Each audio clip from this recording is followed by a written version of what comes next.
네, 안녕하십니까. 수능 역전, 인생 역전, 역전 강사입니다. 예, 오늘은요, 우리가 영어 단어를 공부할 때, 기본적으로 우리가 한국 사람들만 하는, 아마 일본 사람들도 비슷할 겁니다만은, 한국 사람들만 하는 영어 단어 공부 방법이 있어요. 하나의 습관인데요. 그것을 좀 말씀을 드리면서 그것이 어떻게 잘못됐고, 실제로 영어 단어를 우리가 정상적으로 공부할 때 어떤 것이 제일 중요하고 어떤 것이 맨 나중에 중요한가 순서를 좀 말씀드리겠고요. 그 다음에 앞에서 한번 얘기는 했는데요. 영어 단어도 마찬가지고요. 그 다음에 사실은 문장도 마찬가지입니다. 영어를 공부할 때 우리가 흔히 암기에 빠지기 쉬운데 암기를 해가지고는 영어가 문제 해결이 안 된다는 얘기를 해드리고 그 대신 다른 개념으로 기억 유도라는 개념을 여러분에게 설명을 해드리겠습니다. 자, 그러면 이제 단어를 먼저 얘기하겠습니다. 우리가 때 보통 단어를 한국 학생들이 공부를 할 때는요. 일반적으로 저희도 마찬가지였고 아마 요즘에도 별로 바뀌지 않았을 거예요. 예를 들어서 marry라는 단어가 있다. marry. M-A-R-R-Y. 그래서 누구와 결혼하다라는 단어가 있다 그러면요. 이걸 열심히 씁니다. marry 하면서 열심히 써요. 연습장에다가 깨알같이 쓰고 어떤 때는 그 위에 더 쓰면은 거의 보이지 않을 정도로 이렇게 많이 쓰고 이렇게 공부를 하는 걸 볼 수 있는데요. 이것은 일반적으로 공부할 때 암기입니다. 암기. 억지로 머릿속에 넣는 거죠. 네. 근데 여기서 이 방법이 뭐가 문제이냐 하면요. 자, 여러분, 제가 이제 영어 단어 학습에서, 중요한 것을 순서대로 말씀을 드리겠습니다. 예를 들어서 지금 얘기한 누구누구와 결혼하다라는 marry라는 단어가 있다고 합시다. M-A-R-R-I, marry. 누구누구와 결혼하다입니다. 그러면요, 이 단어를 학습을 할 때 제일 중요한 것과 그 다음 중요한 것, 맨 나중에 중요한 것 설명을 해드릴게요. 첫 번째, 제일 중요한 것은 뭐였냐면요. 영어로 marry라는 거죠. marry라는 단어가 있다는 것, 소리를 확인하는 게 중요합니다. marry. 첫 번째 중요한 건 marry라는 단어의 소리가 중요해요. marry. 그 다음에 두 번째로 중요한 것은 그 단어의 뜻이, marry 뜻이, 누구와 결혼하다이다 하는 우리말 의미가 중요합니다. 세 번째로 중요한 것은요. 그것을 문장에서 확인하는 겁니다. 써보면 더 좋고요. 그래서 그녀가 그와 결혼했다라면 she married him이 됩니다. married with가 아니죠. 그죠? 누구누구와 결혼하다기 때문에 이렇게 문장에서 확인하는 게 중요해요. 그래서 이 단어가 문장에서 어떻게 쓰였나를 확인하는 것 혹은 써보는 것이 중요하고 맨 나중에 중요한 네 번째로 중요한 것 가장 덜 중요한 것이 바로 MARRY라는 이 철자 스펠링을 틀리지 않고 쓰는 게 중요합니다. 자, 그럼 정리를 하겠습니다. 첫 번째, 매일 나가는 소리를 먼저 확인하는 게 중요하다. 단어에서 두 번째, 매일이라는 말의 뜻이 누구와 결혼하다라는 우리나라 말 의미를 아는 게 중요하다. 세 번째, 문장에서 확인하는 것. She married him. 그녀는 그와 결혼했다. 이렇게 문장에서 확인하는 게 중요합니다. 예문이겠죠? 네 번째 중요한 게 뭐라고요? 철자를 틀리지 않게 MARRY로 쓰는 겁니다. 자, 그런데 우리가 앞에서 잠깐 얘기했지만 흔히 하는 방법은요. 열심히 MARRY를 쓰는 데만 집중했습니다. 그러니까 절대로 철자를 틀리지 않겠다 이런 거죠. 예, 물론 철자를 틀리지 않게 쓰는 거 중요합니다.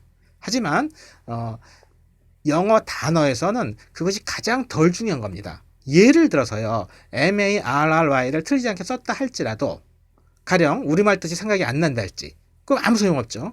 그 다음에 예문을 어떻게 쓰는지 몰라서 I married with him 이런 식으로 나는 그와 결혼하였다 이런 식으로 문장에서 잘못 쓴다 할지 그러면 이건 잘못되는 거거든요. 그리고 맨 마지막이 아까 얘기했죠. MARRY를 철자를 스페링을 틀리지 않게 쓰는 것입니다. 자, 그러면 여러분이 이제까지 했던 방법은 열심히 철자를 쓰는 거였습니다. 그리고 철자를 외우려고 했어요. 근데 이것을 제가 좀 순서를 바꾸라는 얘기입니다. 그래서 철자를 틀리지 않게 쓰는 것이 제일 나중에 중요한 것이다. 제일 덜 중요한 것인데 거기에 열심히 시간을 투자하고는 심지어는 어떤 경우에는 예문에서 확인도 안 해요. 예문을 한 번도 보지도 않는 거죠. 그리고 단어 공부했다고 넘어갑니다. 이런 식으로 해가지고는 영어가 늘 수도 없고요. 그 다음 효과적으로 영어 단어를 공부할 수도 없습니다. 여러분 수능 영어에서도 마찬가지입니다. 철자를 틀리지 않게 쓰는 것은 제일 나중 중요한 거예요. 그렇기 때문에 그 앞에서 잠깐 얘기했습니다만 그 처음에 단어를 그죠? 소리를 확인하고 그 다음에 그것이 누구누가 결혼하다는 우리말 뜻을 확인하는데 제일 중요한데 거기 시간을 할애하시고요. 그것이 어느 정도 됐으면 바로 예문으로 넘어가서 문장을 확인하십시오. 그것이 문장에서 어떻게 쓰였나 그 단어나 수거가 그 다음에 마지막으로 철자를 틀리지 않게 쓰는 것이 중요하다는 얘기를 하고 있습니다. 자, 이 철자 같은 경우에는요. 미국 사람들도 그 철자하고 발음이 똑같지 않기 때문에 많이 틀려요. 그래서 미국 사람들이 고안해낸 게 파닉스라는 걸 고안해냈잖아요. 우리들도 요즘 많이 공부하지 않습니까? 그래서 이 순서를 꼭 바꾸셔야 됩니다. 그래서 중요한 것은 그 철자 그 단어의 소리와 발음 그리고 문장에서 어떻게 쓰여있는지를 확인하는 것이다. 철자를 틀리지 않게 쓰는 것은 맨 마지막에 중요한 것이다 하는 말씀을 드리겠습니다. 그러니까 이제까지 여러분들이 그 연습장에 쓰면서 MARRY를 수없이 써던 이런 식 방법은 절대로 좋은 방법이 아니고요. 효과적인 방법도 아닙니다. 예, 그거는 이제까지 그런 식으로 공부를 해서 실패했던 여러분의 부모님과 그리고 여러분의 선배들이 다 증명하고 있습니다. 그렇게 해가지고 영어 잘하지 못하게 됐죠. 자, 그리고 저는 이제 여기서 이런 얘기를 하려고 합니다. 자, 이제까지 영어를 공부하실 때 특히 단어 공부도 마찬가지고요. 나중에는 문장까지도 마찬가지입니다만 여러분이 이제까지 이것을 암기로 해결을 하려고 했습니다. 열심히 암기하려고 했어요. 예를 들면 아까 나온 단어 있죠. MARRY, marry, 누구누구와 결혼하다를 열심히 암기를 하려고 노력을 했습니다. 자, 암기를 하는 것보다는 그것이 기억에 남게 되도록 기억을 유도하는 것이 중요합니다. 그러니까 이제까지 암기라고 했던 개념을 뭘로 바꿔야 된다? 기억 유도라는 개념으로 바꿔야 됩니다. 좀 생소하게 될지 몰라요. 하지만 우리말이니까 그렇게 어렵진 않겠죠. 자, 암기를 하지 말고 어떻게 하라? 기억 유도를 하라 그랬습니다. 자, 우리가 어떤 그 요즘 유행하는 K-팝 노래 가사나 혹은 어떤 CF죠, CF. 어떤 그 광고에 관한 노래 같은 것들을 굳이 암기하려고 하지 않아도 머릿속에 암기가 되죠. 기억이 되죠. 그건 뭡니까? 자연스럽게 반복 노출이 됐기 때문이거든요. 그러면 이 암기를 대신할 기억 유도라는 개념은 실제로는 어떻게 한다? 예, 반복 노출을 하면 됩니다. 반복해서 노출하시면 됩니다. 예를 들면요, MARRY를 누구누구와 결혼하다 이렇게 하는 것을 억지로 한 번에 50번, 100번, 200번 해가지고 머릿속에 넣으려고 하지 말고 몇 번 하고 난 다음에 좀 시간이 지나서 그것을 다시 하는 겁니다. 가령 급하면은 하루에 몇 번으로 나누어서 해도 되고요. 오늘 공부한 것을 내일이나 며칠 있다가 반복해도 좋습니다. 이런 식으로 예, 암기가 아니라 반복 노출을 하라 그랬습니다. 반복 노출을 해서 어떻게 하라? 기억으로 남도록 유도하라 그랬습니다. 자, 이 암기와 기억 유도는 어떤 장단점이 있는지를 제가 정리를 하겠습니다. 암기는요, 이제까지 해왔던 방법이 여러분들 암기일 텐데 암기는 억지로 머릿속에 막 꾸겨 넣는 겁니다. 그래서 스트레스가 상당히 심합니다. 그래서 많은 양이나 많은 시간을 하기 힘들어요. 그런데 아까 얘기한 기억 유도, 반복해서 거기에 노출되는 거죠. 자기가 소리를 내도 좋고요. 소리가 나는 것을 듣기만 해도 좋습니다.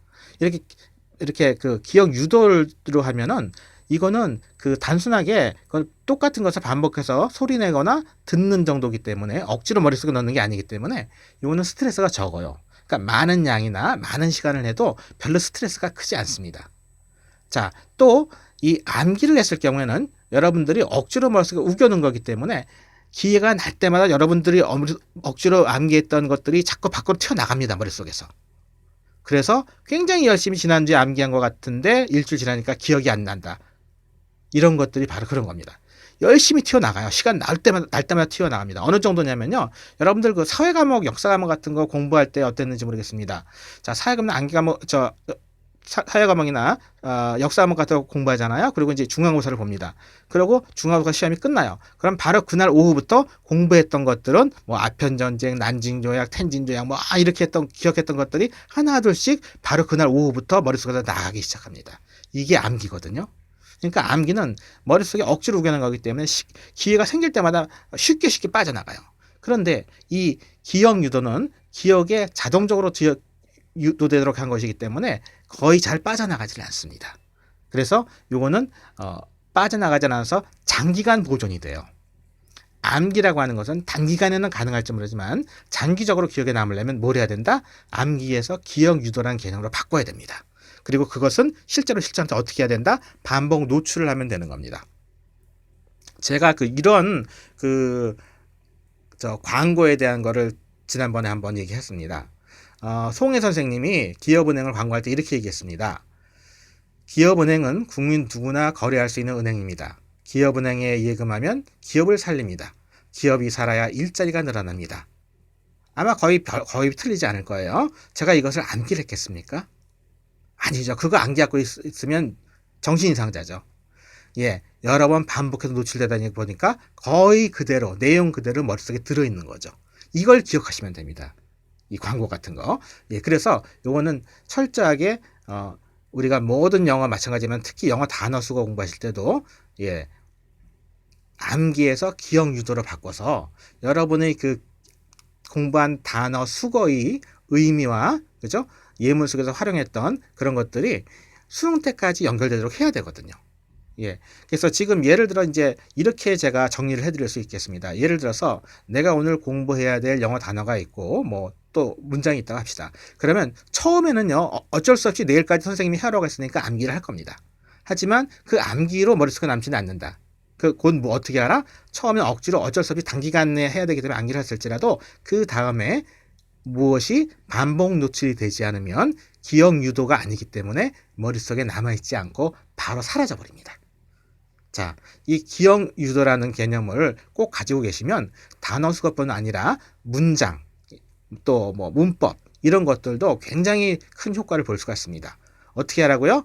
암기를 했던 이제까지 방법을 버리고 어떻게 반복 노출을 해서 머릿속에 남도록 하는 기억 유도라는 개념을 생각해야 됩니다. 그래서 그것을 실천해 보십시오. 그럼 여러분 영어가 엄청나게 달라질 겁니다.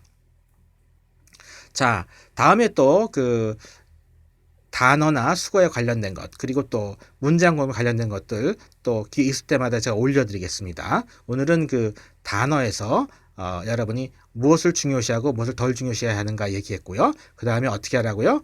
이제는 단어도 암기하지 말고 기억 유도, 즉 반복 노출을 통해서 머릿속에 장기간 남도록 하라는 얘기했습니다. 네, 이거 꼭 실천해 보시기 바랍니다.